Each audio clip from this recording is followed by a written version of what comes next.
Hello, everyone. It's Jerry at the Fledge, and welcome to another episode of Every Damn Day. Today we are on episode 361, so 5 days left, including this one. So it's been quite a journey, and thank you, everybody, for helping. And we'll talk a lot more about it on Saturday when CISO is here with me and finishing out the show.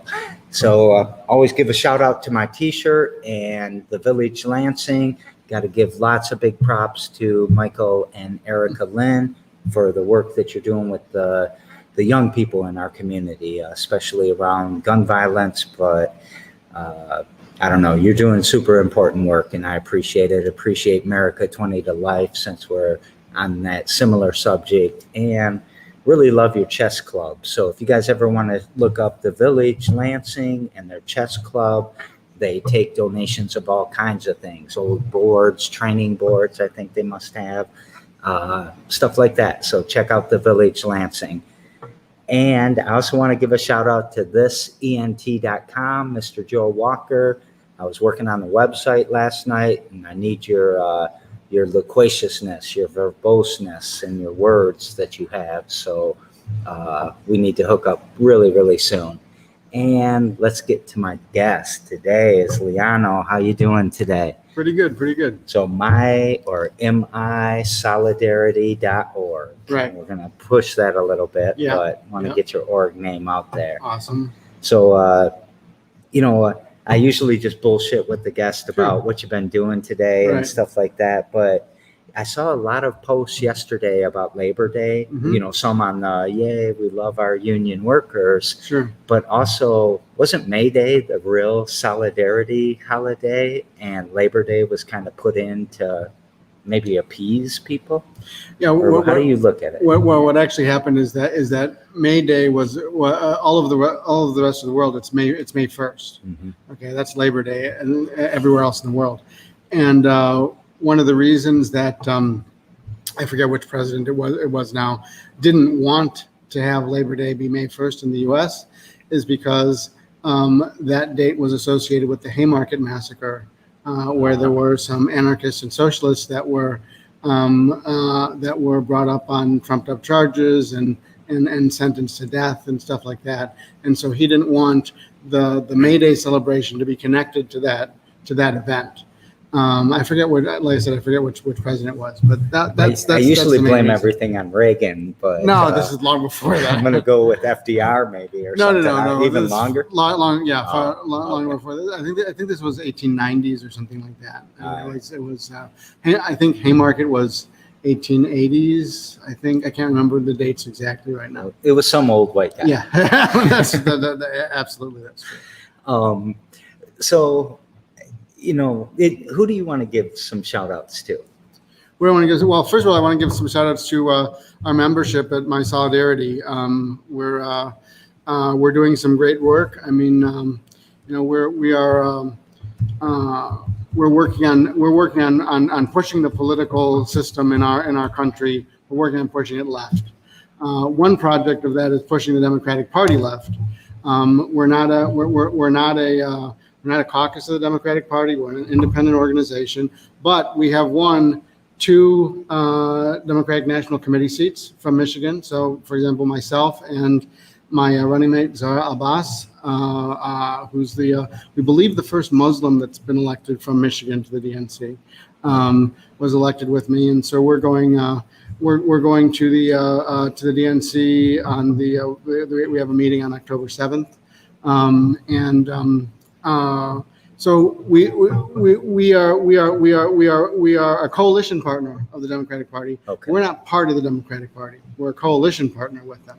All right. Okay. And we're a coalition partner whether they like it or not, because we've got the 2 DNC seats. We've got 20% of their state central committee, and we're pushing them, and we're recruiting people not to the Democratic Party, but to the Democratic Party in part.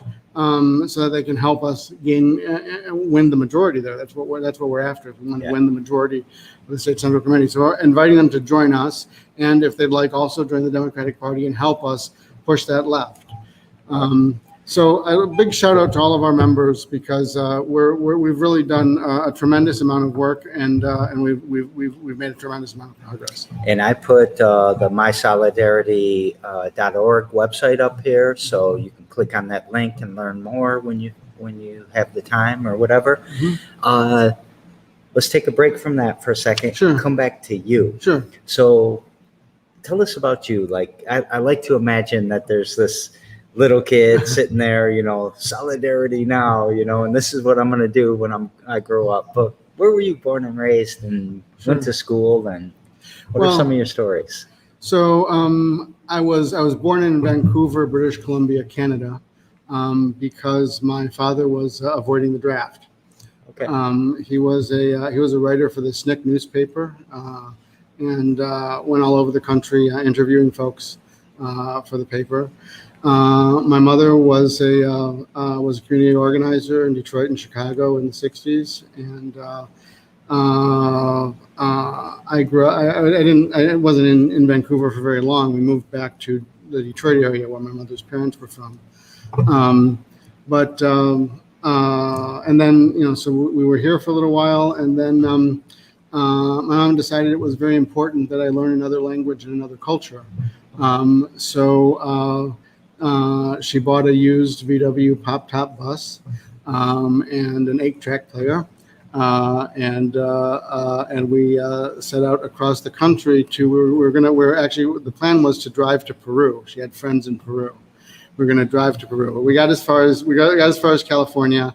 Had an accident, totaled the van. So we sold that for scrap, got a smaller version of our stuff, used some of the money from the van to buy backpacks, and we kept going. And we ended up living actually on the coast of the state of Oaxaca in Mexico for 4 years. So that's a big part of my upbringing. So do you speak Spanish now? I speak Spanish. Yeah, I have the vocabulary of a mildly more educated 11-year-old, but I do speak Spanish. Yes. Yeah. And from there, we moved back to Detroit.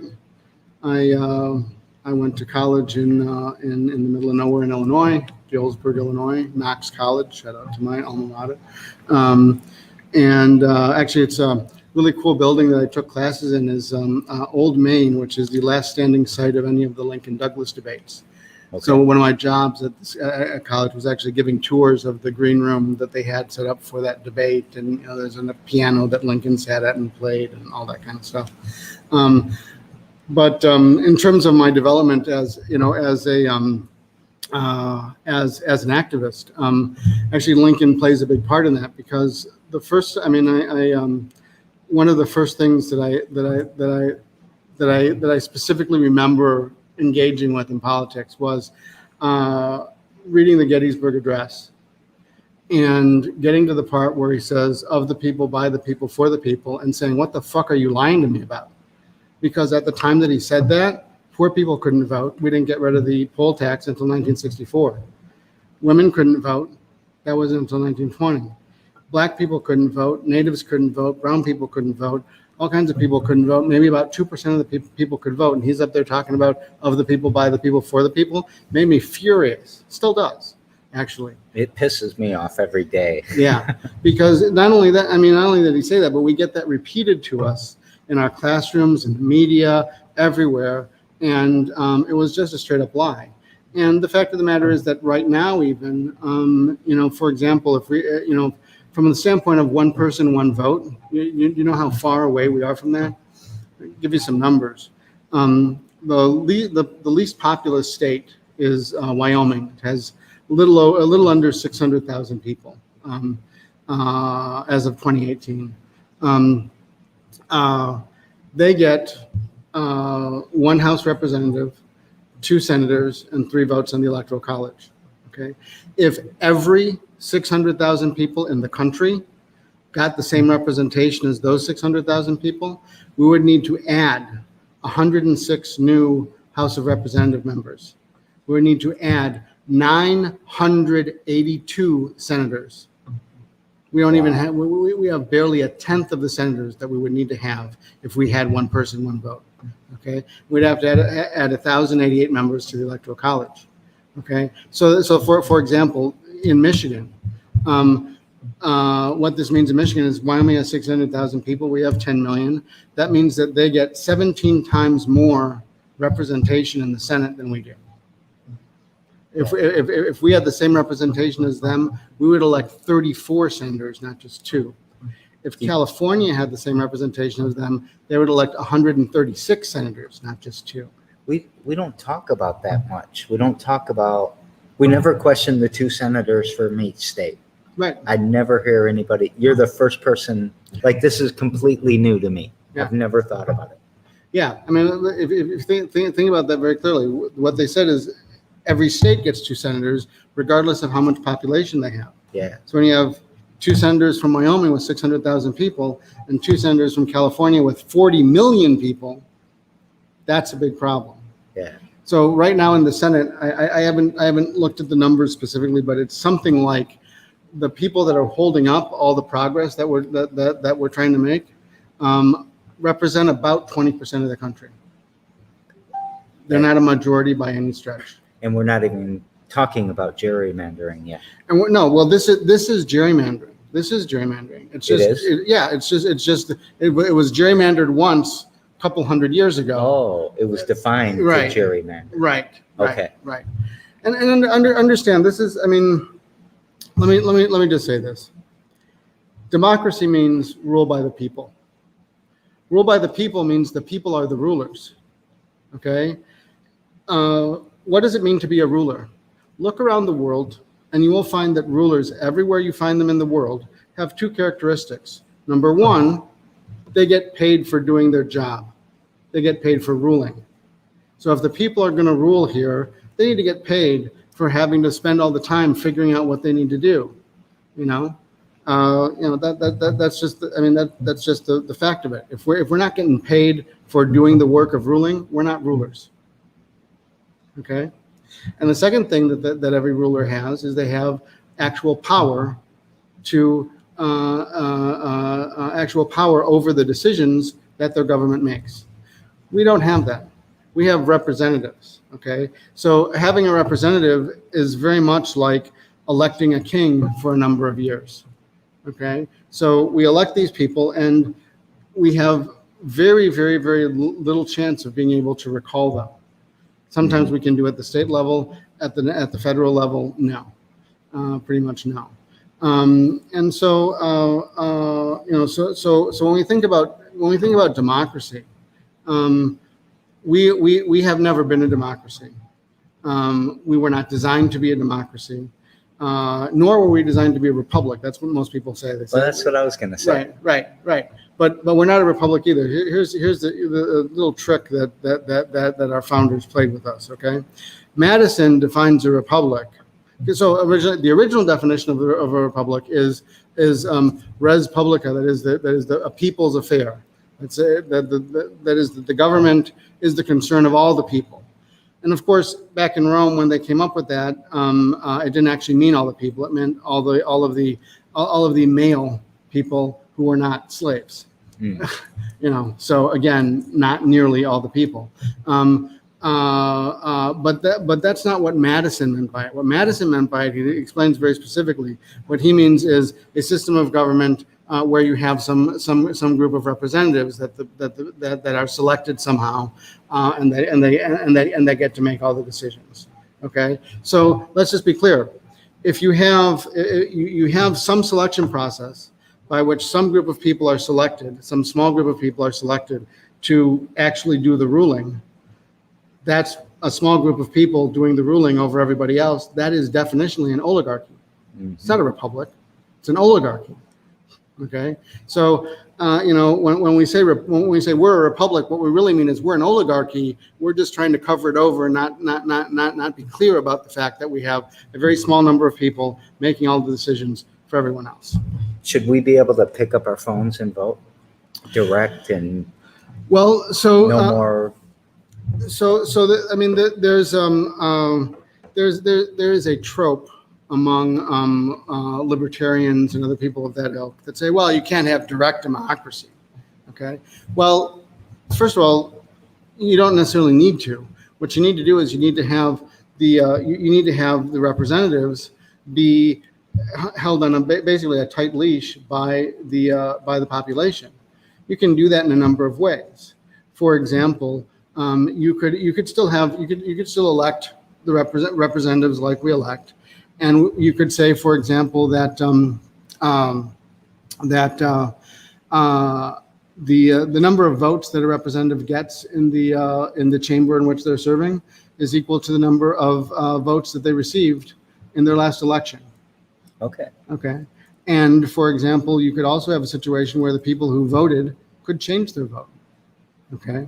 So that you would have a direct way of you don't have to get into the depth and detail that the representatives do in negotiating these things. You need to know enough so that you can make appropriate decisions. Okay. And when you see them doing something that you don't like, you can say, you're not using my power to do that. Oh, so you pull your power back so that Right. meets the criteria. Mm-hmm. How do you get paid as a ruler? Well, I mean, in what you were talking about Sure. earlier. Sure. So another way to think about democracy besides rule by the people is that democracy means that anybody subject to the rules has an equal voice over the rules. Okay. Mm-hmm. So I would say that this is the reason that we should have a UBI. Yes. Okay, is that people should get paid for the effort that they have to put into making sure their government stays democratic. I was really hoping you were going there. Okay. Because UBIs have proven every experiment we ever did. Nixon almost did a UBI. Mm-hmm. He was very close to it, right? Yep. And it was because it actually, investing in your people, which Mm-hmm. is your main resource, Mm-hmm. actually works. It does. But you have to be a little bit careful because there are libertarians out there who want to say, well, if we do the UBI, then we can just do the UBI and then we don't have to do any of this other welfare state stuff. Okay, which is a big problem because there are aspects of the economy where it is reasonable to use markets to manage things. There's some areas. Yeah. In other areas, there's just not. I mean, it's just there is no reason why somebody has to make a profit off of providing these services when they are services that everybody needs to one extent or another. So for example, like you're doing groceries. There's all kinds of different groceries. Nobody needs any specific grocery, okay?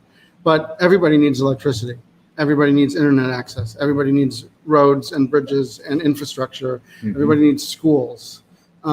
These are things that are better accomplished together because we can get economies of scale and that reduces the cost and we can do it more efficiently and all that kind of stuff. There are lots of good reasons why we need to do that. And the interesting thing that libertarians argue is that they want despotic, totalitarian regimes within every company, within any corporation. Okay, that's just like having a little king everywhere.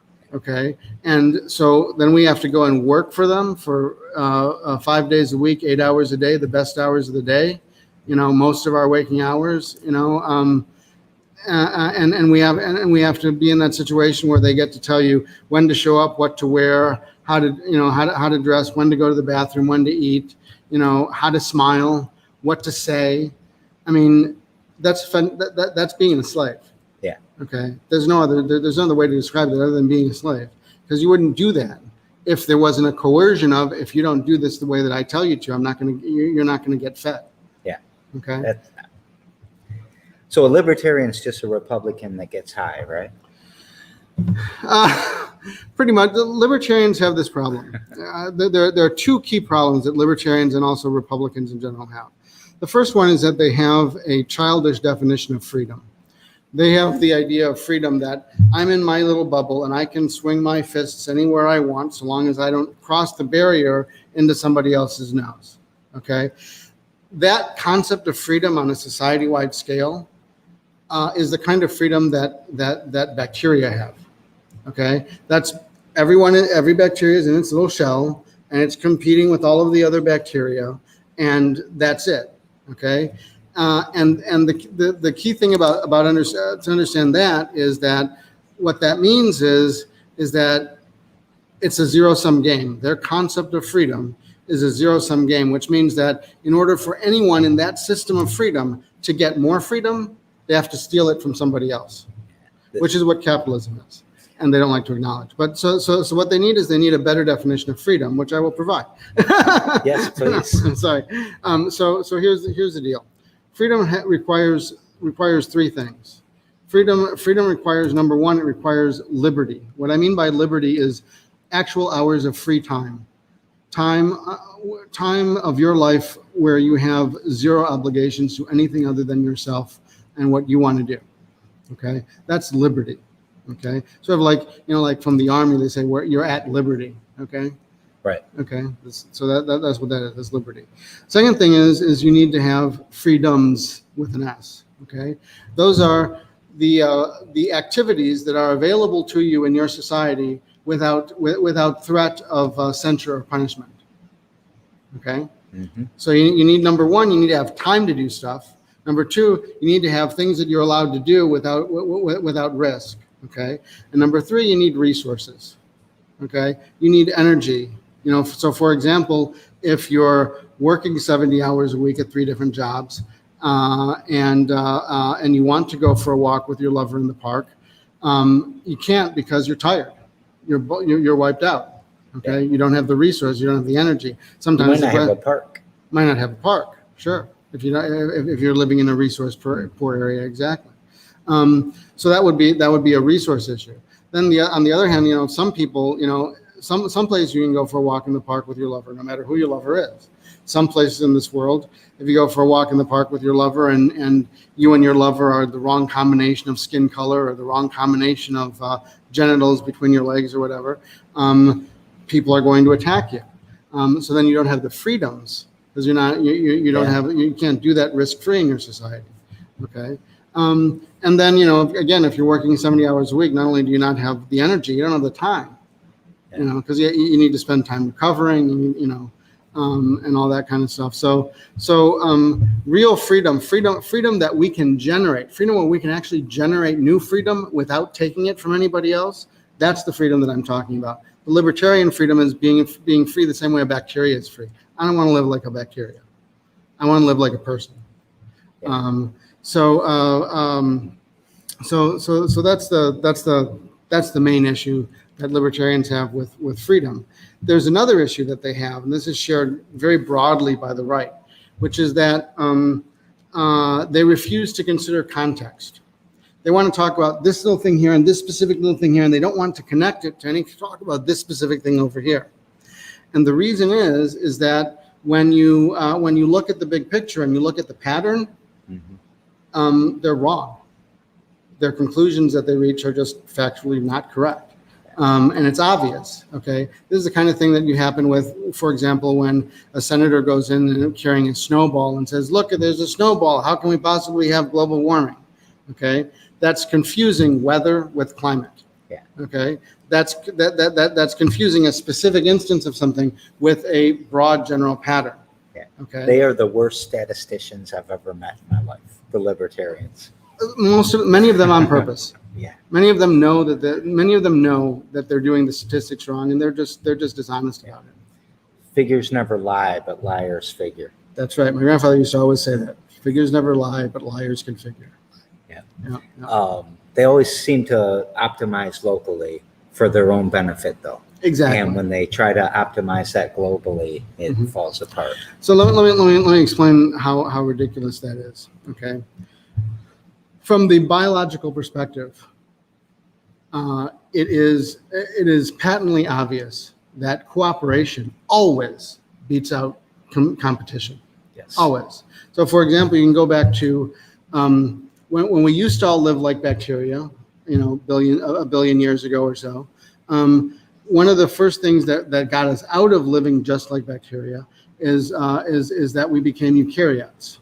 Okay, so there's prokaryotes, which is a single cell organism, and eukaryotes is what happened when you had 2 single cell organisms that were of different genetic lineages that came together and started cooperating instead of eating each other. Okay, that's an increase in cooperation and a decrease in competition. Okay, when you go to be clear about how successful that is, every single thing that you can see with the naked eye, almost, there's a couple of exceptions, but virtually every single thing that you can see with the naked eye that's large enough to be seen with the naked eye is a eukaryote. We're eukaryotes. Trees are eukaryotes. Carrots are eukaryotes. And then the next thing after eukaryotes is multicellularity. Okay, because you had a single cell. They came together. They made a single cell that had two sets of genetic databases. Two genetic databases. The next thing that they did was they got all of those folks together and they made multicellular organizations like that. That is, again, an increase in cooperation and a reduction in competition. Then you can go further. You can talk about, for example, sexual reproduction requires cooperation and less competition. And then you get sociality. Our lineage have been social creatures for well over 100 million years. Okay, sociality is very important because sociality led to social learning, where we pay attention to what other people around us are doing, pick up what they're doing and imitate it, and then also help each other to learn what the other people around us are doing. And social learning led to tools. That's how we got tools. And here's the key thing about tools. Tools are the source of liberty, because you can go back and look at our lineage a bit, and you'll see that our ancestors are the ancestors that we share with chimps and bonobos. Had very much the same body plan and dentition and jaw muscles and all that kind of stuff. We can tell from their skeletons, as chimps and bonobos do today. We can also look at the wear pattern on their teeth and see that they're virtually identical to chimps and bonobos today. Chimps and bonobos today, and therefore in the most likely case, our ancestors then, spend 40% of their waking hours chewing to get enough calories to stay alive. That's between 5 and 6 hours a day. So the reason, whereas for us, anatomically modern humans, whether they're hunter-gatherers or industrialized factory workers, spend about 4% of their waking hours chewing. That's because of tools. That's because we're able to process our food before we eat it, which allows us to eat it in a form that is more nutritionally available. So that's both from cooking is one big area, but it's also from chopping and pounding and all kinds of other processing like that. So we gained about five hours a day of liberty from inventing tools. Okay, so let's go back. Just from chewing. Chewing. Right, we are liberated from the need to chew that much, because we have better tools. Yeah. That's amazing. Yeah. I've learned 10,000 things already in just 30 minutes of us being live. Wow, it's already been 30 minutes too. I'm fascinated by this. So, there's not a lot. What you're saying, we've always said that symbiotic relationships are the only relationships we want to have. Because if you look at every species on Earth, the ones that survive the longest are the ones that have the most symbiotic relationships. Sure. And I love all of your metaphors and your analogies here. Thank you. Because it's so, I hope that Mark over in the corner is listening, because he's working on a project where we're mashing up artists right now. And it's very symbiotic and very collaborative, and it's going to be a super special project. And cool. This is just math and computers doing this weird stuff. And this happens. I love the way you think about this. So you're a systems thinker. Oh yeah, my degree is in mathematics. Oh, okay. And I'm very much a systems thinker. What that means is, for people who may not know, is that when I think about something, I don't think about just the thing. I think about how it's connected to everything else, and what are the processes and systems that apply to it and that it participates in. And you can see more connections that way, which is, by the way, the connections. One other thing to bring in here that I think is really important is what you were talking about libertarians doing, their selfish thing for their little area. Okay. The issue with that is that one of the issues with that is that that's a good way to go extinct. For example, if you look at Tasmania, about I don't remember, it was 12 or 15,000 years ago, up until that point was connected to Australia, and they had they had people going back and forth, and they had the same technology as in Australia. Okay, at that time, when the sea levels rose and they became isolated from Australia, okay, and they started to lose their technological capability because they had too few people that knew the technologies and were passing them on. Okay, so when you decrease the size of your population, you decrease the size of your collective brain, which means that you decrease the technologies that you can maintain in your society, and you start losing technologies.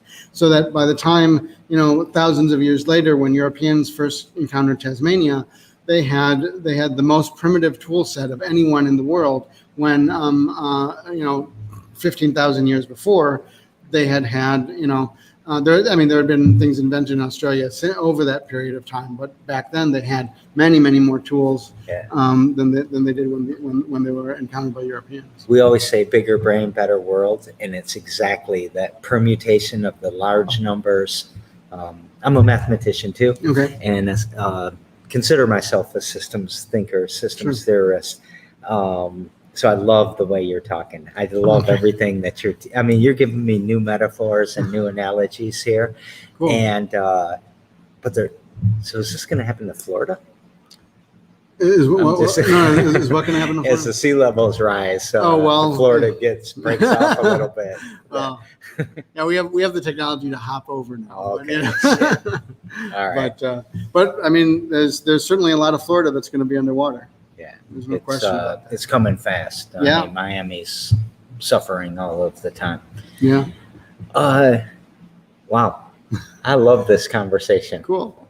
Will you stay overnight on October 2nd? And you and I just talk through the night. I'd be happy to talk to you about all kinds of stuff. I'm actually writing 2 books right now. One of them is the working title is Democracy: A Practical Guide in Plain Language, which I'm trying to write in a very, very easy, clear way. And the other one is Democratics, a Scientific Theory of Self-Government.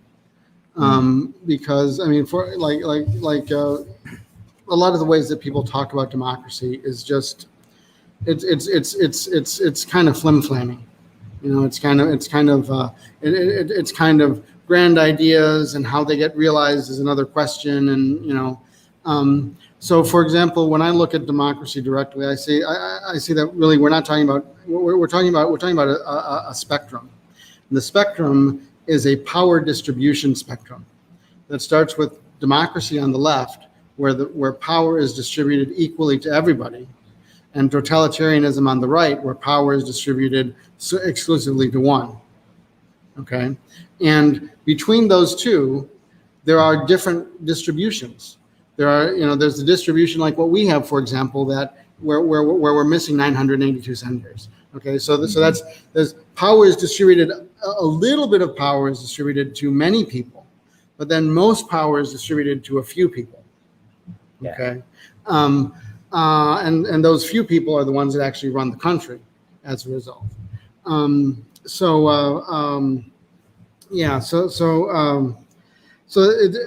think it's important to start with that understanding of what democracy is. Democracy describes a place on a spectrum, and it's a spectrum of power distributions. And then we can decompose that a little bit into into different aspects of how power is distributed. What are the mechanisms by which it does that, and so on. And our mechanisms that we have in our country today to do that are just woefully inadequate.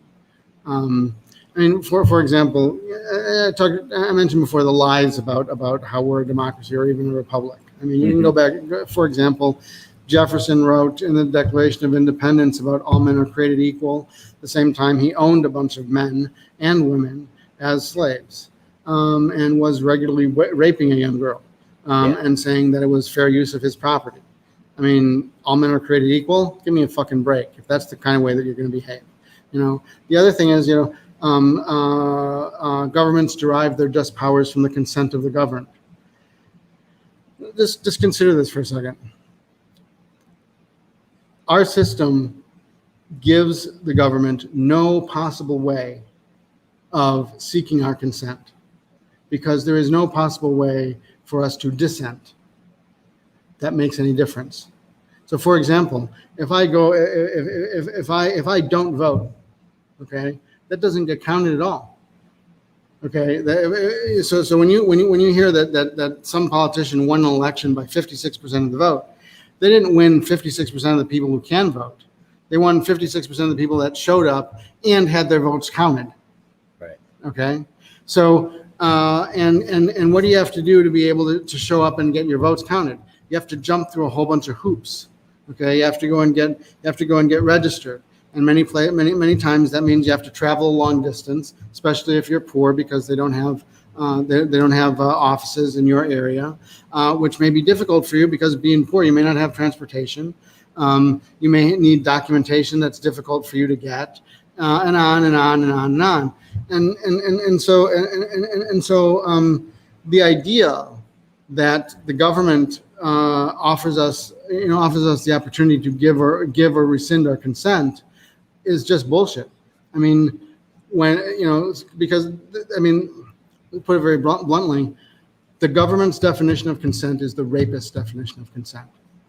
The rapist says, you didn't struggle hard enough, so your opinion doesn't matter. That's what the government's saying here. It's saying you didn't fight hard enough to get through all the hoops, so your opinion doesn't matter. That's just rape. You and I are going to talk for 8 hours if we're not careful here, because I love this subject. I love where you're going.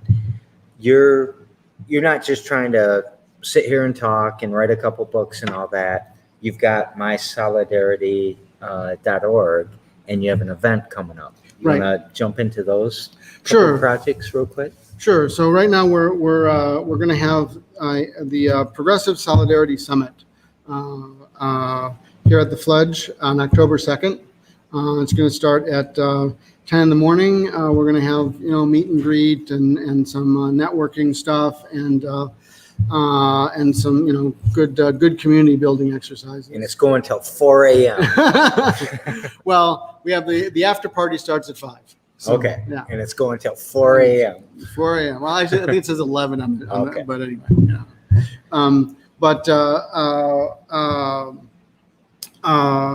The purpose of the summit is to broaden and deepen the network of progressives and leftists across the state, because the more connected we are, the more closely connected we are, the more powerful we are.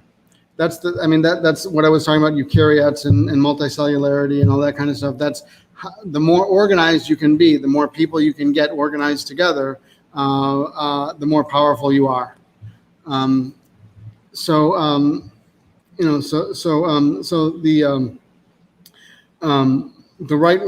establishment of the Democratic Party, the Republican Party, and the plutocracy, which are these are basically they're shills for the plutocracy, both of them.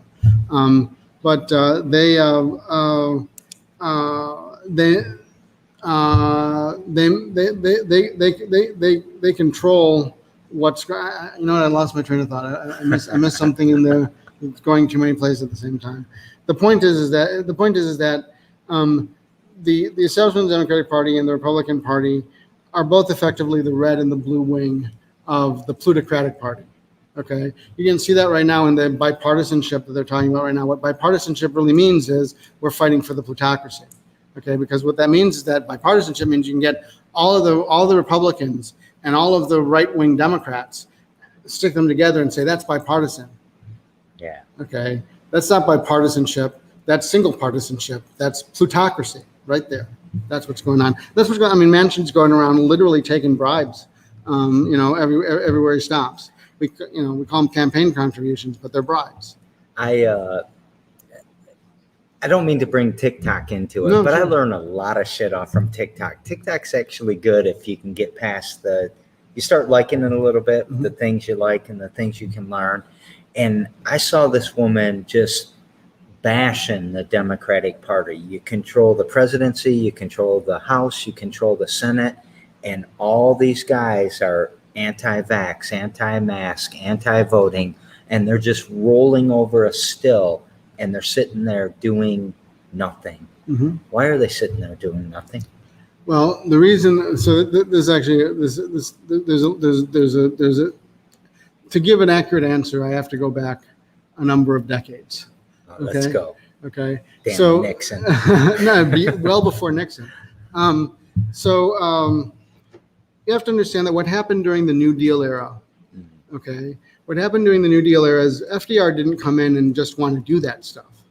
FDR came in and he had the Communist Party, the two socialist parties, and the labor unions pull him aside and say, you know how many people are behind us, and you're going to do this, or we're not going to vote for you, and you're not going to get reelected. Okay, that's why FDR did all the stuff that he did. So the Russians were. I'm just kidding. No, not the Russian. But that's the but- way people think. When they think Right. communism, they think socialism, they think Cold War, they think all these Yeah. nasty things that aren't true. They aren't true at all. I mean, for example, socialism. The core of socialism is the workers control the means of production, to quote directly from Marx, right? Okay. Think about this. How are the workers, all of them, all together, going to control this one thing, the means of production? There is only one system that allows them to do that together. That's called democracy. You cannot be a socialist unless you are first a small d Democrat. Okay, so when they talk about Stalinism and all that kind of stuff, they're not talking about socialism. They're talking about a particular country that tried to implement a particular set of policies in a particular way, and that's no more a representative of socialism than we're a representative of capitalism, or the Netherlands are a representative of capitalism, or China is a representative of capitalism. All of them have capitalist aspects, and the things that we talked about, the Soviet Union and so on, they had some socialist aspects, but fundamentally they were never socialist countries. They were literally state capitalist countries, because the difference between how we do things here and how they did things is that we have private owners that control every corporation, and they had appointed owners. Mm-hmm. They had appointed government flacks who took their orders from someone else. Anyway, well, that's the same thing we have here. It's just that instead of these guys taking orders from the government, they take the orders from the shareholders. Okay, still the same situation, it's just a different kind of shareholder.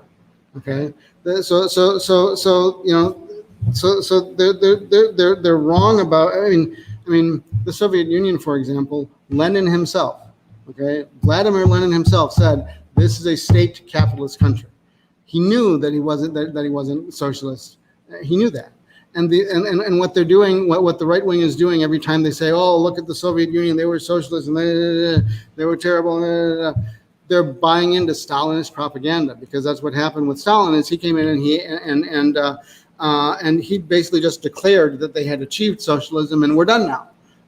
Okay, without actually doing it. Okay, so they're buying the Stalinist line, which is just hilarious to me. I like the quote, think globally, act locally. Mm-hmm.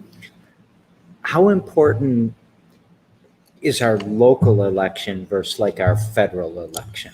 Incredibly important.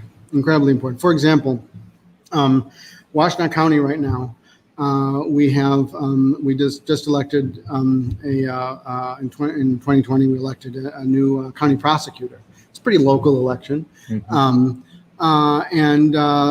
He is doing things like using prosecutorial discretion to say, you know what, if the Supreme Court overturns Roe v. Wade, I'm not prosecuting people for abortions. I have discretion to decide where what our limited resources should go after, and I'm not going to go after that because I don't think that's as important as these other things. That's one example of how local elections can have a major impact on a big issue. That's even national, but even more local stuff, like there's lots of things that he can do about the school to prison pipeline. There's lots of things he can do about how people in the criminal justice system are treated. There's tremendous amount of prosecutorial discretion, which is afforded to these locally elected leaders that can very powerfully affect your community and what happens there.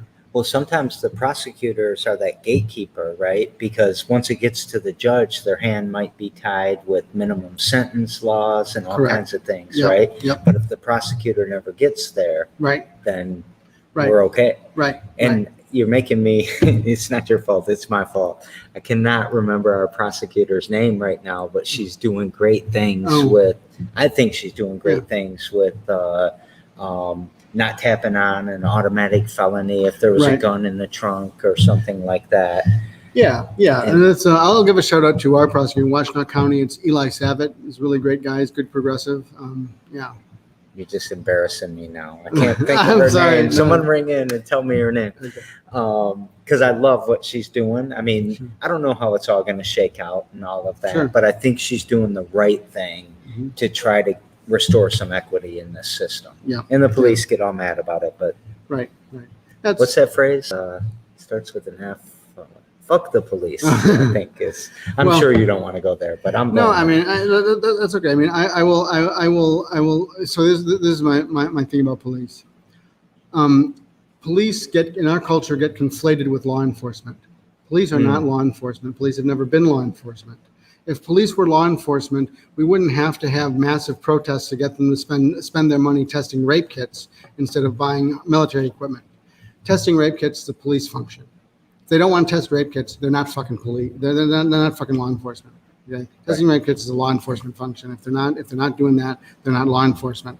And there's lots of other things. I mean, for example, the crime that moves the most money.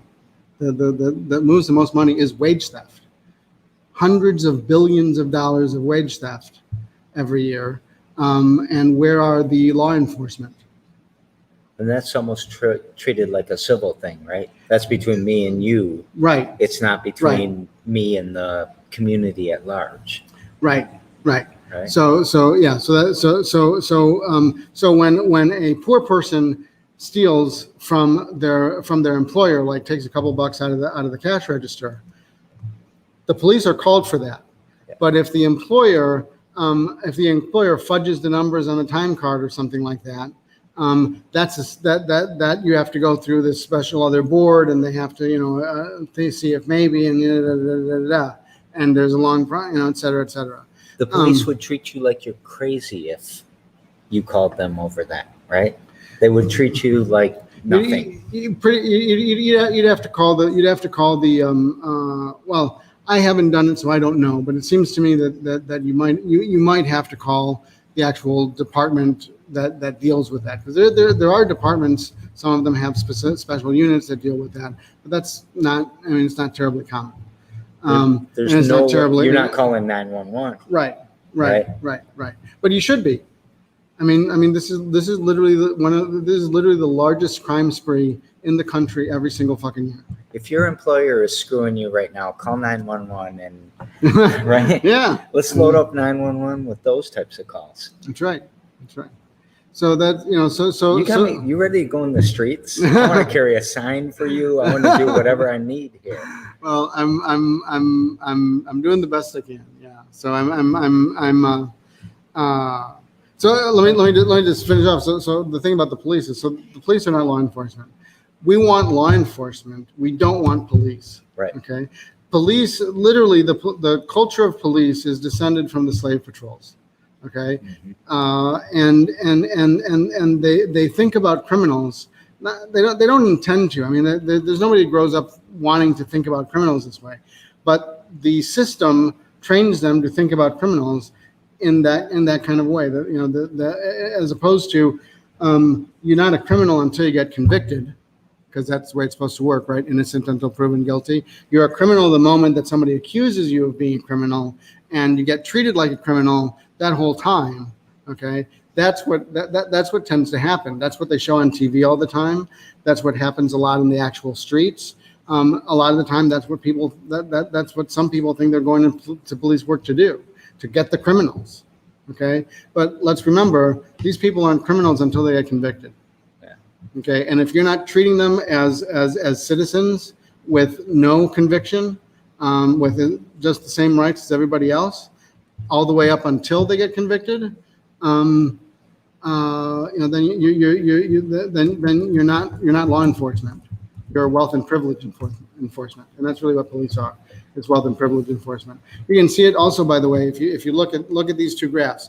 You've seen the graph where you have wages. And then wages go like this. They used to go like this, and they go like this, and productivity continues. Okay, mm-hmm. You've seen that?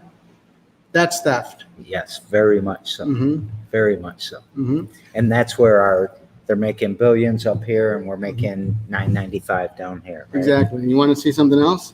Go and look at the amount of money that police spend on military equipment.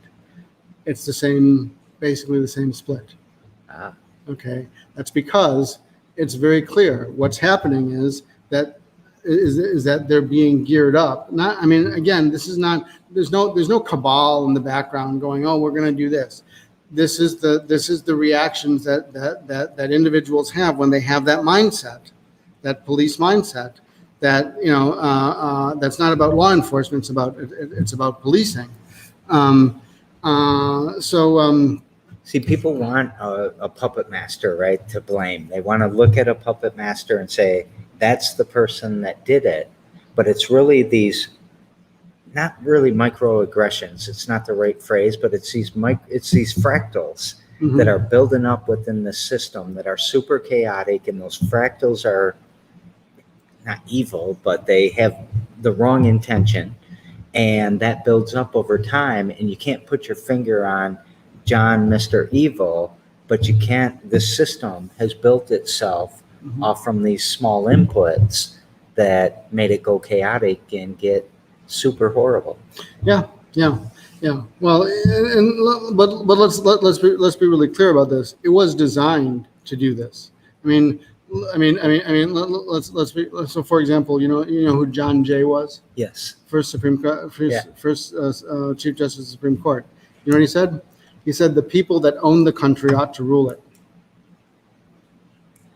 That's what the founding fathers were about. If you read the Federalist Papers, it's blindingly clear. I think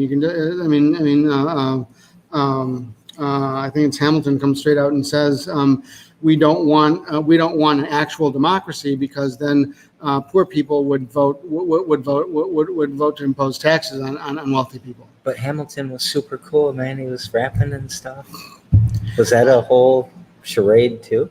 Well, so I'm talking about the musical. No, I know. So the musical is the musical. I haven't seen it myself, because I know what Hamilton actually did, and I wasn't really that interested in seeing him rehabilitated or something like that, because he was a wealthist. What I mean by wealthist, I mean the same as racist. That is that wealthists believe that wealth makes you better than other people. Okay, and we are governed by a wealthist plutocracy, and we need to recognize wealthism as well as racism, sexism, all the rest of those things, as part of this discriminatory framework that exists in America, and that's the one that is often hard to point at, because there's not a word for it. Well, I've got a word for it.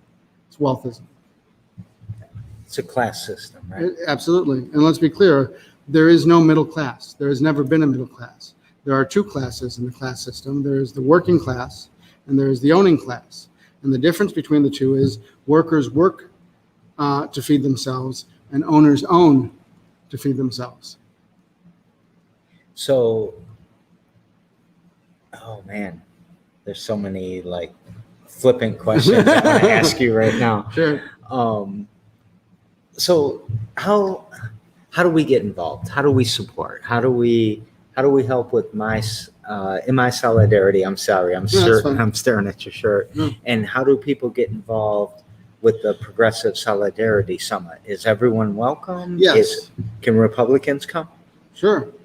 I mean, so the thing is, the thing is that we're open to everybody, because here's the fact. I am 100% confident that progressive and socialist and leftist ideas are in fact fundamentally better than right-wing ideas, because they involve building community and not atomizing communities. Okay, and that is in line with the way that nature works, the way that biology works, the way that everything in nature works. The more cooperation you have, the better off you are. That's the whole division of labor. The idea of division of labor is you get a whole bunch of people together to work on something. It takes less time altogether to do the thing than it would take an individual to do it themselves. So collectively, we can always reduce the amount of time. And by the way, let me point out what the amount of time is. Reducing the amount of time it takes to perform a task means increasing liberty. Right. So, for example, I would argue that the purpose of a society is to increase liberty, and I would argue that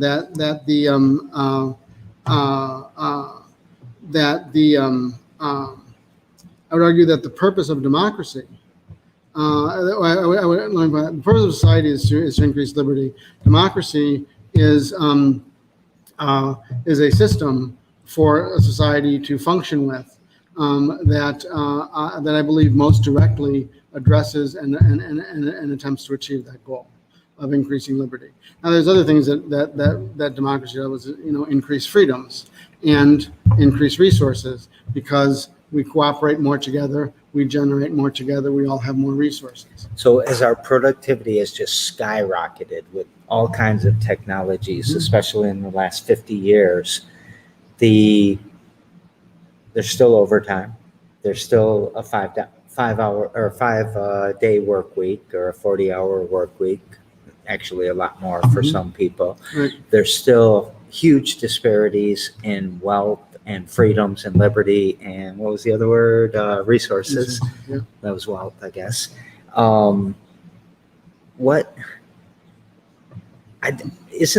There's so many of us, and why haven't we tipped this bus over?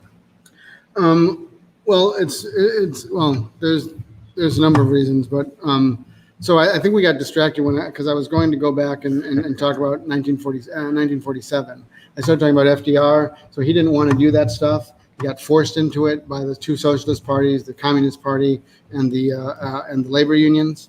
And then after the war, the wealthists were pissed off about it and they wanted to undo it. Okay, so one of the first things they did is in 1947 they passed the Taft-Hartley Act. Okay, the Taft-Hartley Act did many things. First of all, it made possible the quote-unquote right to work laws that we have in many states now, which is basically the right to work for less. Because what happens is that what the Taft-Hartley Act was about was the unions were well organized, okay, and well funded because of their organizing structure was well funded. Taft-Hartley took that away, okay. They're trying to disorganize labor, okay, because when you have an organized corporation and disorganized labor, the advantage is to the corporation. Exactly the same way that eukaryotes are better than prokaryotes. Mm-hmm. Okay. There's a lot of biomimicry going on right now, isn't there? Well, I mean, with your discussion. Yeah. Well, I mean, so if so this is actually another thing that capitalism screwed up, is the idea that there exists evolutionary selection on multiple different levels. It's not just the individual. There's also selection at the level of the group. And when you're selecting at the level of the group, you have competition between groups, and then you all scale that up. And which level of competition are you operating on is a very important question. But the key thing is that because well, it goes back to this, because in the 1880s, mainstream economists didn't have an answer to Marx's challenge on the labor theory of value.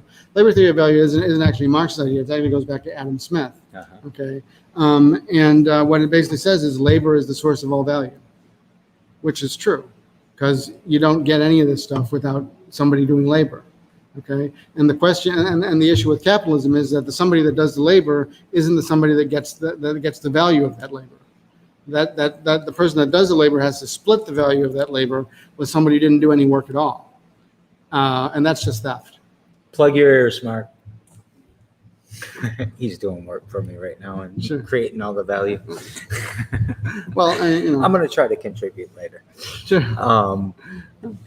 I think this is so. And the other thing is they went after all the communists, right? Right, With yeah, right. the Hollywood and. Well, actually, in the Taft-Hartley Act, it included a loyalty oath that all the union all of the union officers had to sign, all the way from up at the top all the way down to the shop foreman, that said that they're not socialists or communists. So basically, what happened is that starting in 47, first of all, the Taft-Hartley Act, by the way, was passed over a Democratic president's veto. He vetoed it, and then 106 members, 106 of the 177 Democrats then in the Senate, and 20 of the 42 Senate Democrats then in the Senate. 106 of 177 in the House, 20 of 42 then in the Senate. Democrats voted to overturn their own president's veto of the Taft-Hartley Act. So this is Because they were voting for the, what was it? Plutocracy. Plutocracy. That's exactly right. They were voting to undermine the power of unions in at least in more than two ways, but at least these two ways certainly, which is the quote unquote right to work laws, which destabilized union funding and union solidarity. And the other way was with these loyalty oaths that basically helped the relatively conservative folks in the union kick out the more radical folks in the union. And so what happened is that the union lost their allies, lost their three allies, the two socialist parties and the Communist Party, and then they've been destroyed. Okay, so Somewhere along my upbringing, mm-hmm. somebody convinced me that unions are good for temporary stuff, but in the long term, mm-hmm. they're bad. Some rich guy convinced me of that, didn't they? Probably Not now. I mean, but yeah, I felt that way for a long time. I'm super pro-union now, mm-hmm. but I spent sure a part of my life not thinking right at all. Well, it's a very seductive kind of a line that they say, well, you can go in and be yourself and negotiate for yourself, and pull yourself up by your bootstraps, and you're going to do the. Nobody does that. There's no such thing as pulling yourself up by your bootstraps. Right. There's such things as who the fuck made the bootstraps? I don't even know what a bootstrap is. Well, I don't think. I don't have boots on, right, so I don't know. Right, well, you get the idea. Is, somebody made Yeah. that bootstrap. Somebody made the boots. Probably not you. Okay. Oh, yeah. So Not my local cobbler. He's been Right. replaced by some Right. 8.5 size, whatever. Right. So so you can't even get the boots or the bootstraps without somebody else's help. Okay. So there's no pulling yourself up by your bootstraps. That's just bullshit. And again, the same thing going back to biology. Cooperation is what builds prosperity, not competition. So We say that one more time. cooperation builds prosperity, not competition. And that's to everybody out there listening. When we try to compete with each other and try to take each other down, they tricked us. It's not a system of scarcity. we start running like this and we will produce abundance all day long. Remember that graph of, wages and productivity. This is abundance right here. Mm-hmm. That For someone productivity, else. that productivity is an abundance of liberty that's been stolen from the working class and given to the wealthiest 1%. An abundance of liberty stolen from the working class. Just to say it louder one more time. That's right. That's absolutely right.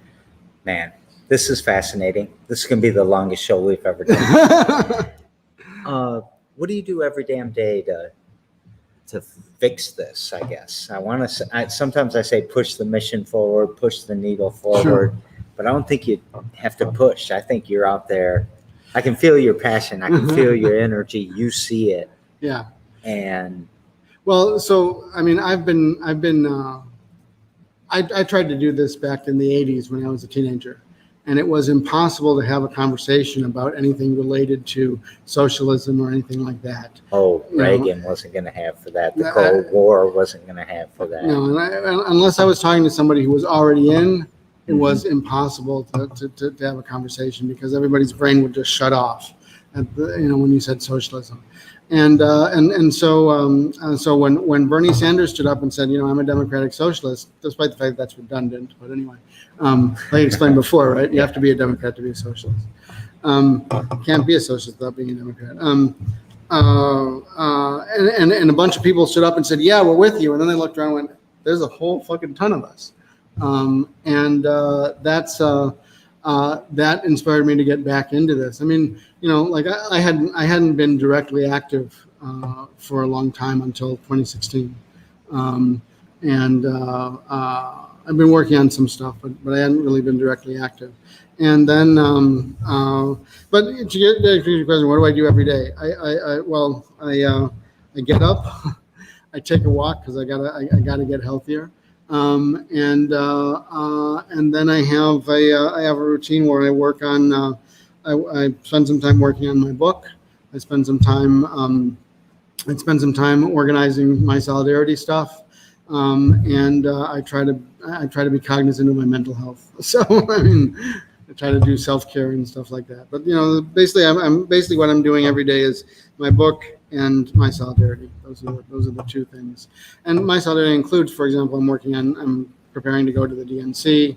I'm preparing for the State Central Committee meeting that's coming up. For example, one of the things we're working on for my solidarity right now is we want to provide infrastructure for other organizations. So, for example, we're going to offer an organizational membership where you can join and you can get access to Zoom and text banking software and phone banking software and database software for organizing and all kinds of stuff like that, emailing and all kinds of stuff like that. For cheap compared to what it would all cost you to do together. So we're offering that to organizations, and our members, are going to be able to access those tools so that they can organize. Our individual members are going to be able to access those tools so they can organize. It's almost like an incubator, if you will, for progressive organizations to help them get stronger and off the ground. And right. Solidarity, is that an important word? Well, so yeah, solidarity is very important. I did the thing where I talked about sociality, social learning tools, liberty. The very next thing is solidarity. Once you have liberty, you have more free time. You can start to build solidarity, and solidarity and liberty together build freedoms. Because when you're in solidarity with someone, that means that you might not agree with everything that they're doing, but you back what they need to do. Okay, and so what happens is that when you back what they need to do and they back what you need to do, you end up going, okay, I need to be able to do this. You need to be able to do that. Those are freedoms that need to happen. The more I talk to my guests, so 361 days in a row, I get more progressive. I get more pissed off. I get more. I don't even. Sure. I mean, you should have been in the last show because you're something.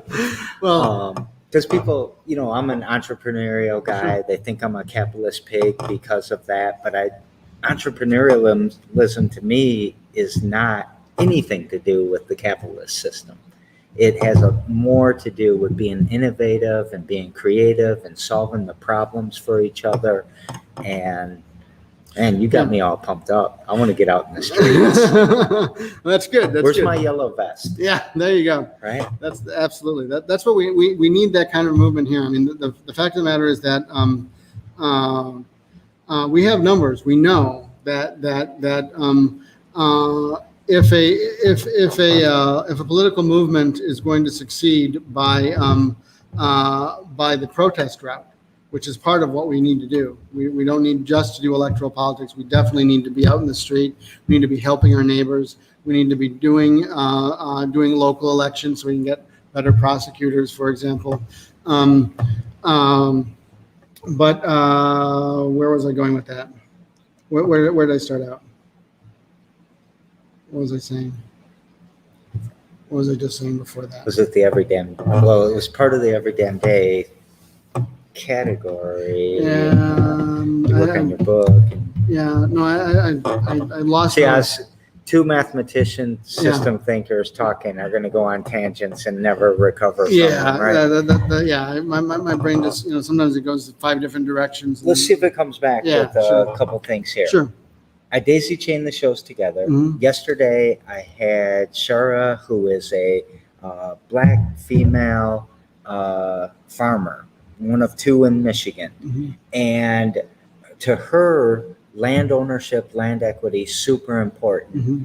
What can, she wants to say you, but I'd actually say all of us, what can we do to help have more land ownership in the minority, with minorities? Well, so there are. So do you want an answer as to what we could do like right now that would be a step to take, or do you want an answer as in what would things look like way in the future? If we took a bunch of steps. Well, what can I do today? Sure. Would be nice, Mm-hmm. but what's it going to look like? So both. Okay. Sure. So 2 more hours. We're good. Yeah. So first of all, the way that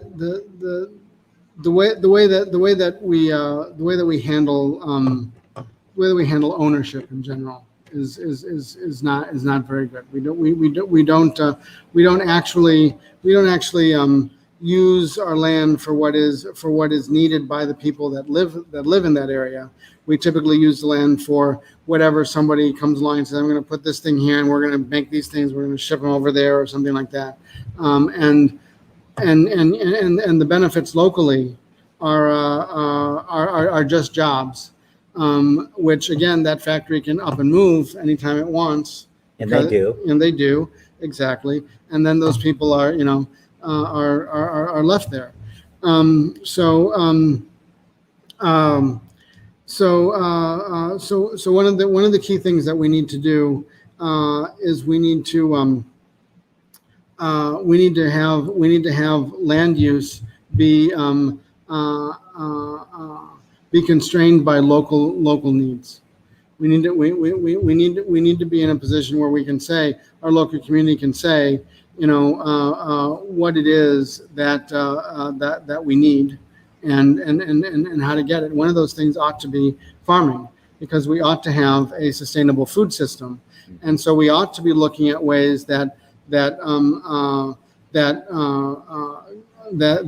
government can help to make sure that we get good food systems. And one of the ways that they can do that is, for example, they could for a time at least subsidize organic farming. She's an organic farmer. Right. So, for example, the government subsidizes big agriculture up the wazoo.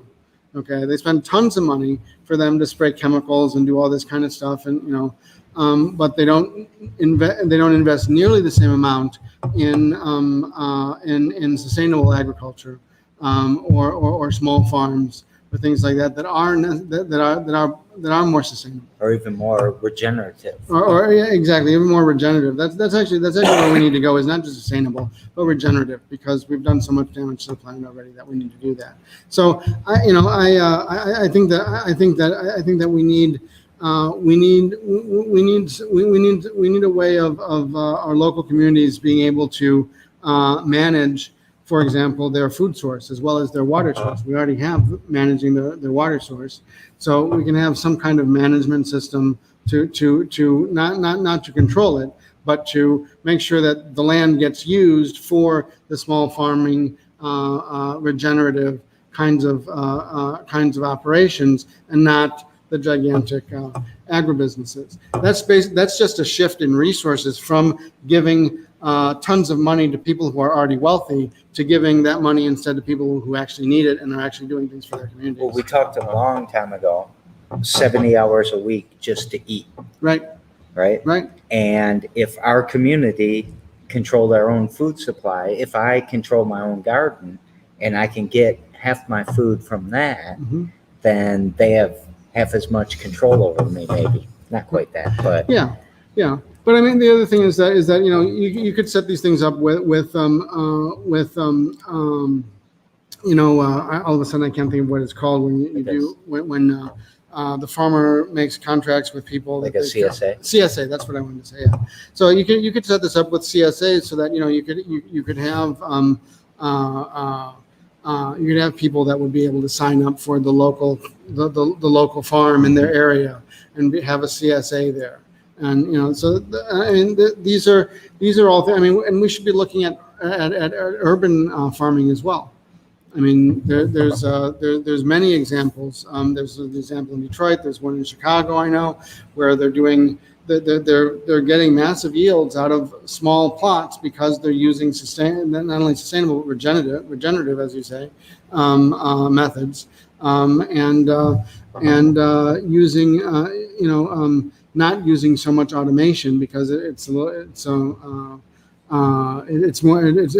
hands-on, but it's not actually a ton of labor like you might think it would be, because you have these like if you use permaculture, there are lots of ways that you end up doing less work. Actually, I do not have to replant my peach trees every year, right? And they produced hundreds of peaches this year, and it was super easy. Yeah. I think that she's going to love that answer. Tomorrow on the show, I've got a rapper from Lansing. His name is Quaj. I can't wait. We don't know each other well. Okay. I can't wait to talk to him. Okay. What question would you like to ask Quaj?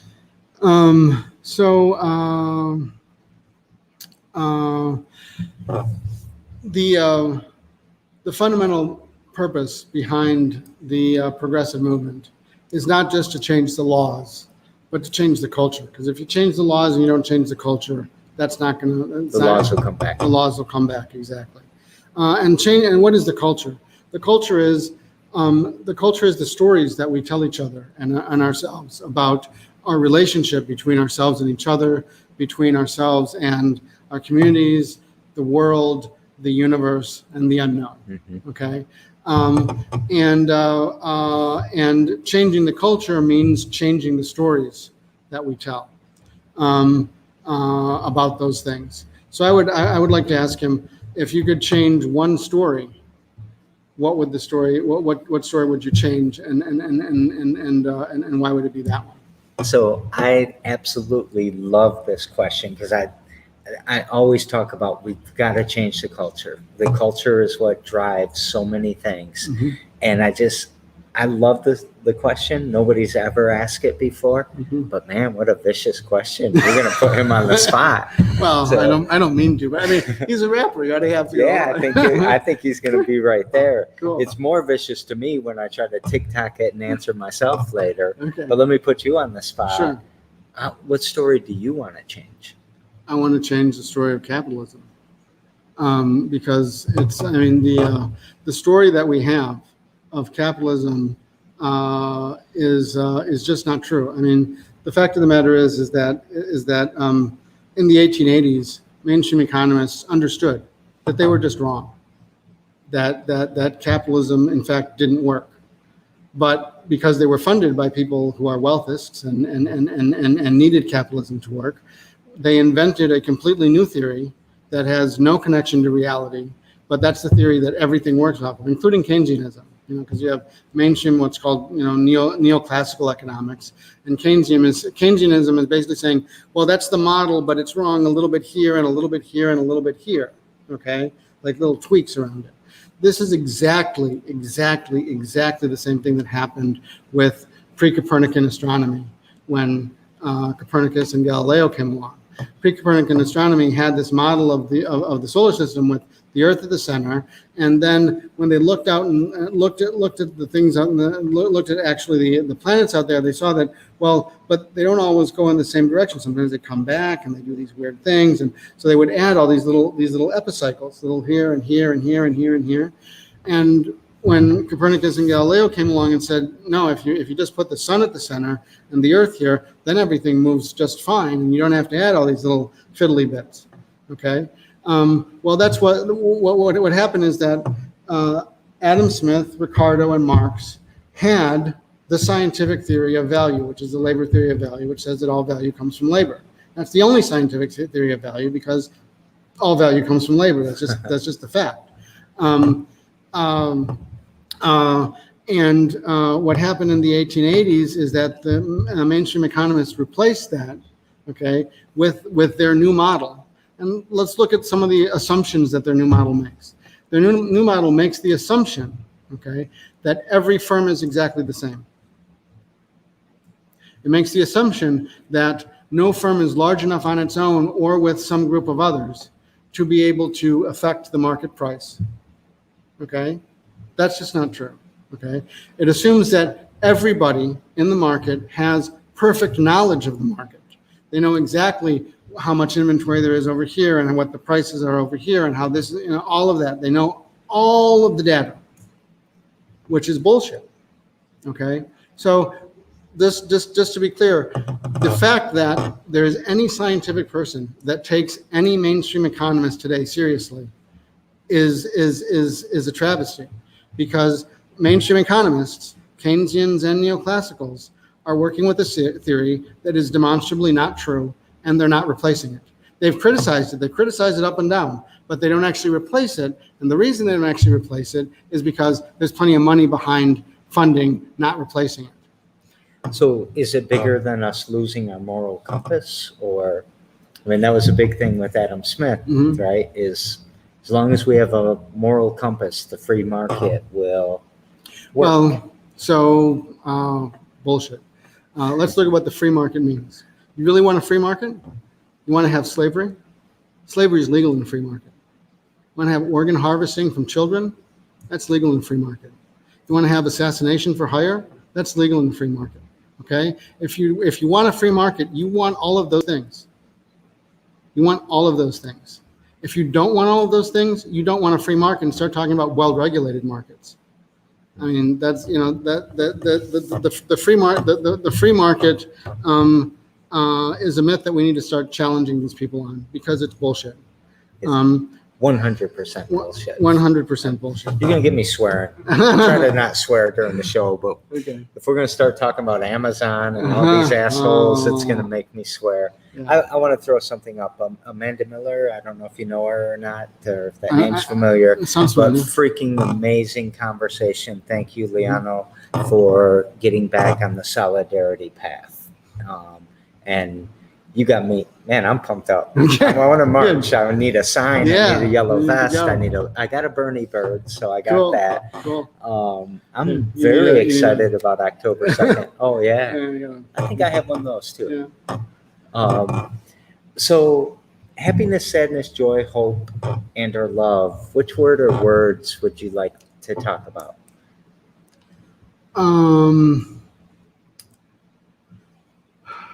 All of them except hope.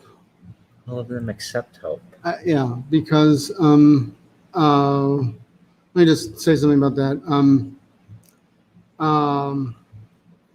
Hope to me kind of feels like faith, and faith is an excuse for believing something for a bad reason, and hope is.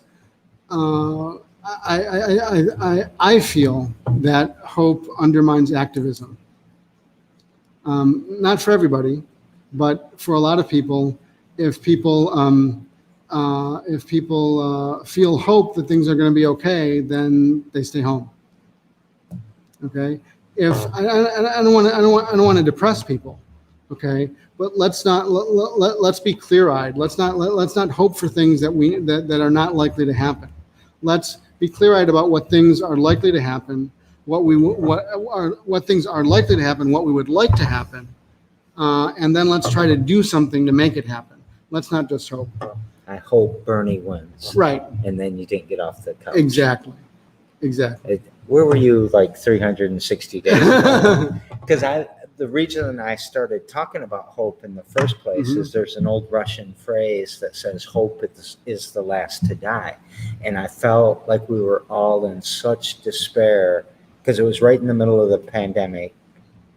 Are we still in the middle of the pandemic? Pretty much. But it was in September of last year. And I was just obsessed with this phrase that we can't lose hope. We have to keep fighting. And I had a completely different view of it than it was a call to action for me, but it's not. It is like, it's too close to fate. Yeah. I really feel that. I mean, I'm not, actually, I think the first time I really realized this was when Obama was running. Because Obama was a corporatist who tried to pretend to be a progressive. And so he was offering false hope, which is what we got, because we got, what did we get? We got the big banks bailed out, who were the ones that caused the crisis, and everybody else got kicked out on the street because they lost their houses. I mean, that's not a progressive. That's a wealthist. We need to get back up there occupying, right? Absolutely. And I mean, look at that, for example, with Obama too. Is he was talking about how he was going to support, protesters and all of that. First thing he did when there was a protest, Occupy Wall Street protest, bulldozers.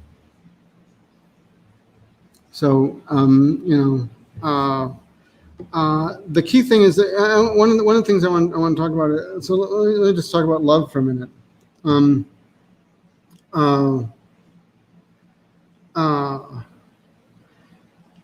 Cornel West says justice is what love looks like in public, and I would say that there's different kinds of love, and another kind of love that you get in public is solidarity. Solidarity is what certain kinds of love look like in public. It's a love that says, I care enough about you that I care enough about you as a person that I'm going to stand up for you as a person, regardless of the fact that you may believe things that I don't necessarily believe. Okay. You just blew me away with that, because exactly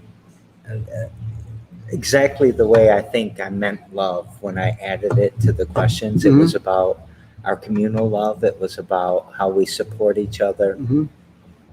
Yeah, absolutely. Let's just get this show over with. My sign and my button and tell me where to march. Because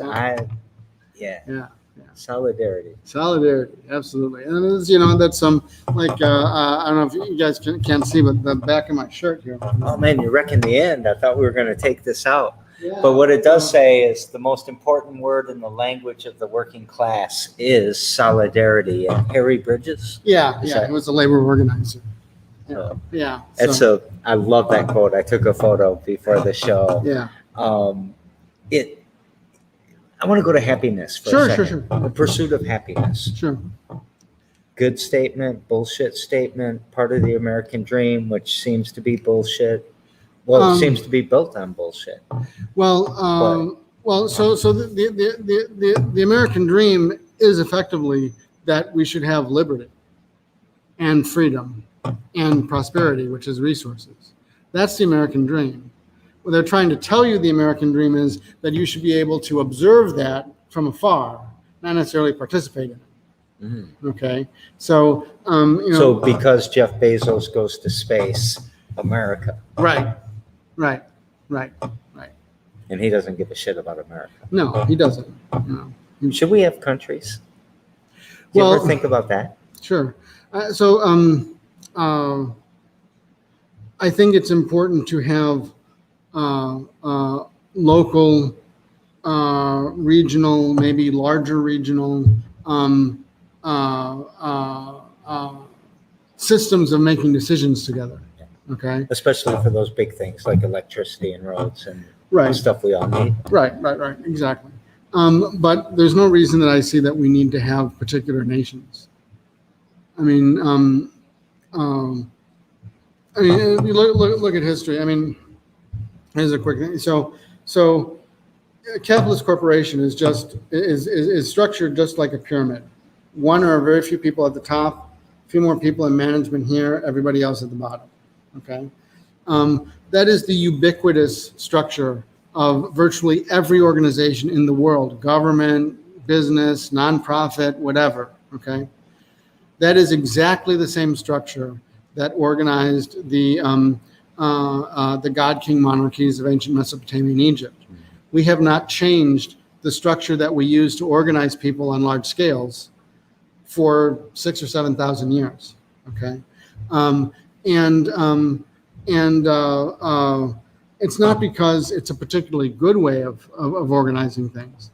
Okay, there have been lots of little experiments with other ways that have worked better. Okay, but been crushed by the elites of this particular pyramid structure. Okay, so if we want to pursue pursue happiness,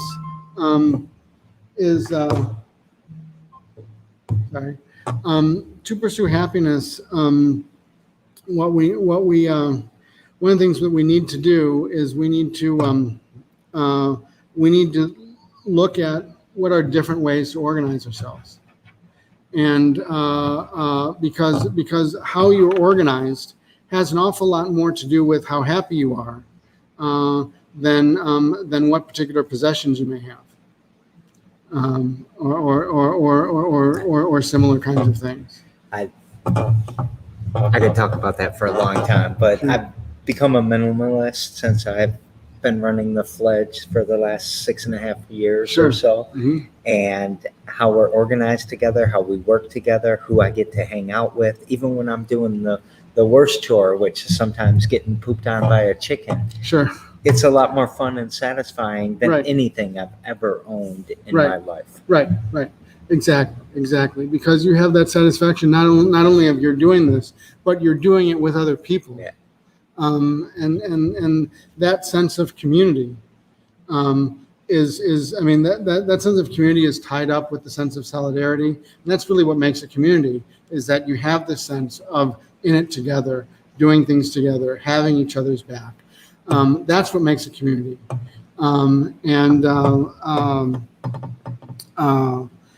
So we need to build more of that, and that's what I'm trying to do with my solidarity. I mean,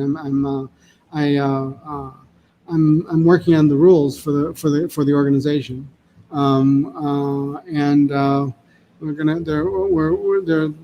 they're getting pretty close. And the key thing is that the members have the power to change what their elected representatives did, and regularly. I mean, not like once every 2 years. I mean, like once every 60 days, they have the opportunity to have to change what's going on.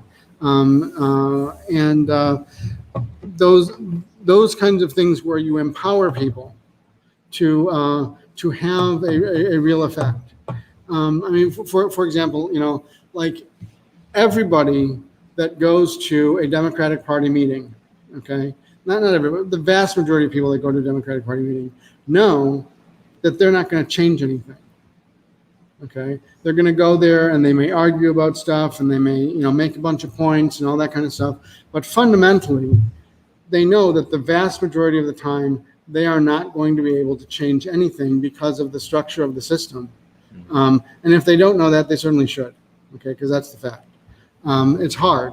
Believe me, I've managed to do it a couple of times, and sometimes the things I had to do to get it done was, were pretty, but But I mean, I'll give you an example. When I first came into the party, if you had a credit card, money in the bank, and were 18 years of age and older, you could sign up for membership online. Okay, like that. If you didn't have a credit card, didn't have money in the bank that you could spend on that, or weren't 18 years or older, okay, membership in the MDP starts at 16. You can become a member at 16.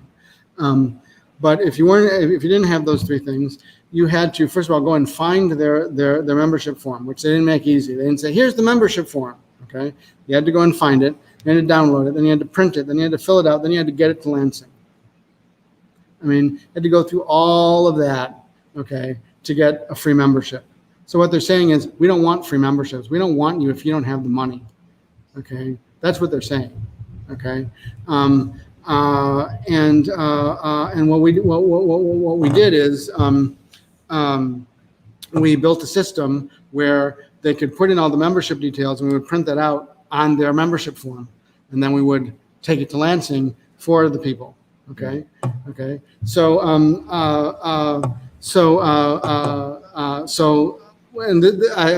started this as a big push when I was running Dana Nessel's campaign for the party endorsement. The day before basically the day before the deadline for her endorsement convention, I went and delivered 1,911 membership forms. Okay, which when you have a party of 10,000 people, that's a big number. It's almost 20% of your total membership. Okay, and what the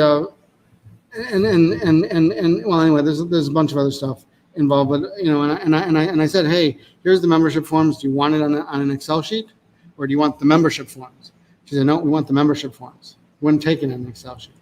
I was like, I mean, but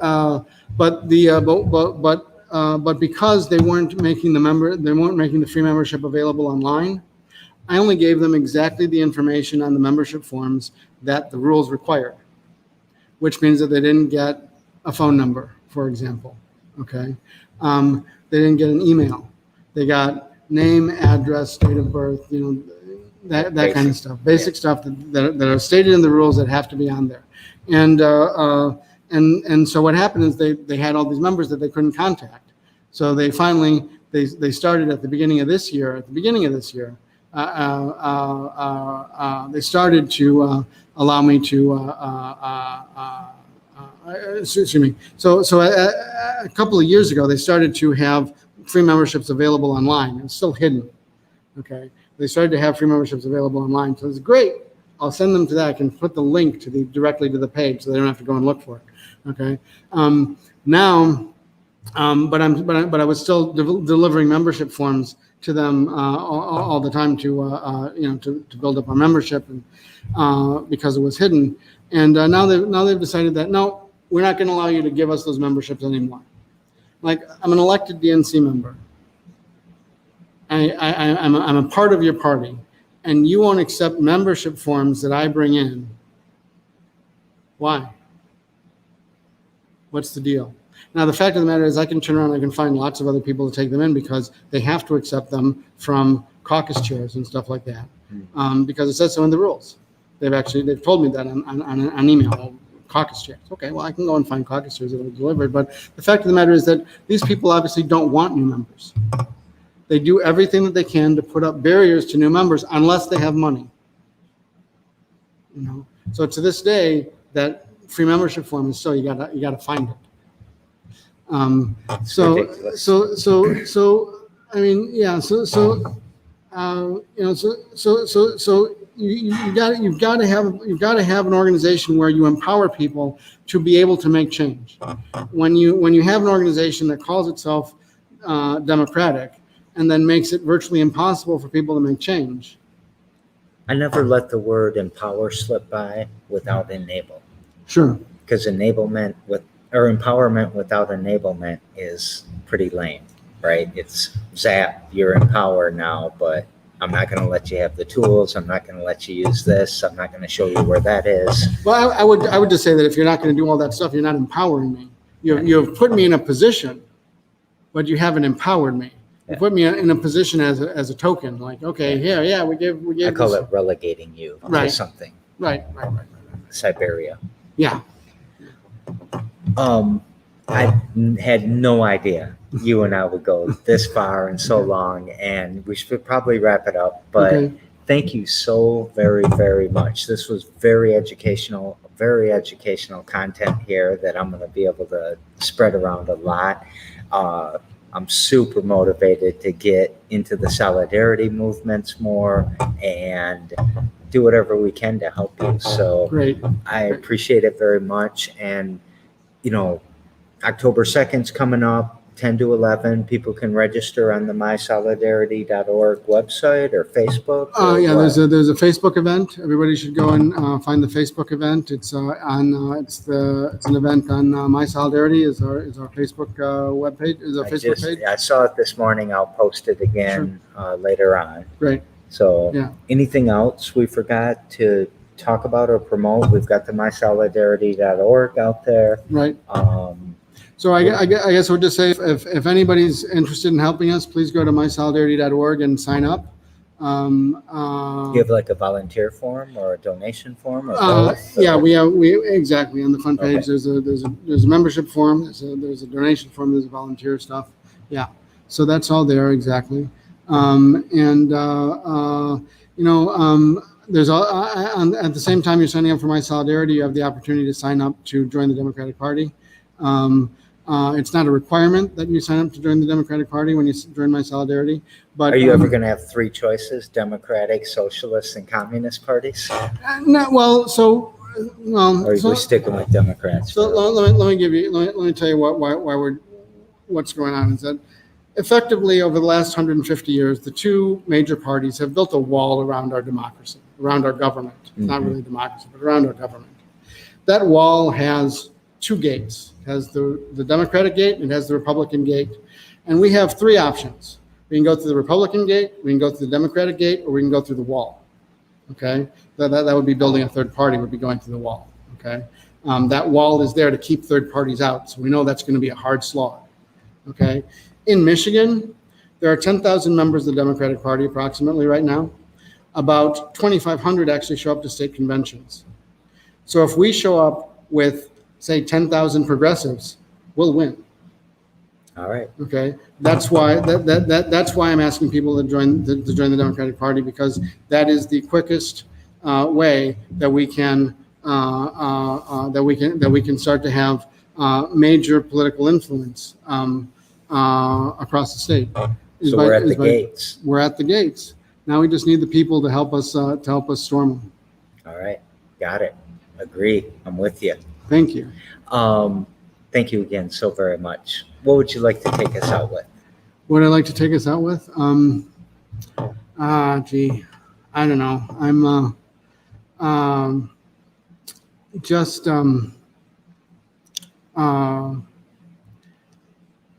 I just want to say it's really about love and solidarity.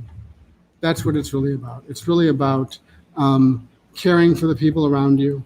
It's really about being there for people that you don't know. One of the most amazing things about us in our culture, and there's a great book on this called "The Weirdest People in the World." We are the weirdest people in the world, by the way. It stands for Western Educated, Industrialized, and Democratic, or something like that, by Joseph Henricks.